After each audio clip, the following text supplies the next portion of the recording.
അഞ്ചാം സ്ഥലം. ശിമെയോൻ ഈശോയെ സഹായിക്കുന്നു. ഈശോ മിശിഹായെ, ഞങ്ങൾ അങ്ങയെ കുമ്പിട്ട് ആരാധിക്കുന്നു.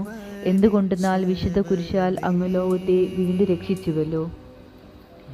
ഈശോ വളരെയധികം തളർന്നു കഴിഞ്ഞു. ഇനി കുരിശോടുകൂടെ മുന്നോട്ട് നീങ്ങുവാൻ ശക്തനല്ല. അവിടുന്ന് വഴിയിൽ വെച്ച് തന്നെ മരിച്ചു പോയേക്കാമെന്ന് യൂതന്മാർ ഭയന്നു. അപ്പോൾ ശിമെയോൻ എന്നൊരാൾ വയലിൽ നിന്ന് വരുന്നത് അവർ കണ്ടു. കെവറോൻകാരനായ ആ മനുഷ്യൻ അലക്സാണ്ടറിൻ്റെയും റോപ്പോസിൻ്റെയും പിതാവായിരുന്നു. അവിടുത്തെ കുരിശ് ചുമക്കുവാൻ അവർ അയാളെ നിർബന്ധിച്ചു.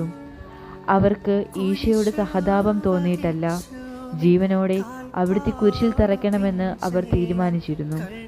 കരുണാനിധിയായ കർത്താവെ, ഈ സ്ഥിതിയിൽ ഞാൻ അങ്ങയെ കണ്ടിരുന്നുവെങ്കിൽ എന്നെ തന്നെ വിസ്മരിച്ച് ഞാൻ അങ്ങയെ സഹായിക്കുമായിരുന്നു. എന്നാൽ എൻ്റെ ഈ ചെറിയ സഹോദരന്മാരിൽ ആർക്കെങ്കിലും നിങ്ങൾ സഹായം ചെയ്തപ്പോഴെല്ലാം എനിക്ക് തന്നെയാണ് ചെയ്തതെന്ന് അങ്ങ് അരുൾ ചെയ്തിട്ടുണ്ടല്ലോ. അതിനാൽ ചുറ്റുമുള്ളവരിൽ അങ്ങയെ കണ്ടുകൊണ്ട് കഴിവുള്ള വിധത്തിലെല്ലാം അവരെ സഹായിക്കുവാൻ എന്നെ അനുഗ്രഹിക്കണമേ. അപ്പോൾ ഞാനും ശിമെയോനെ പോലെ അനുഗ്രഹീതനാകും. അങ്ങേ പീഡാനുഭവം എന്നിലൂടെ പൂർത്തിയാവുകയും ചെയ്യും. കർത്താവെ, അനുഗ്രഹിക്കണമേ. പരിശുദ്ധ ദൈവമാതാവേ, ക്രൂശിതനായ കർത്താവിൻ്റെ തിരുമുറിവുകൾ എൻ്റെ ഹൃദയത്തിൽ പതിപ്പിച്ചുറപ്പിക്കണമേ.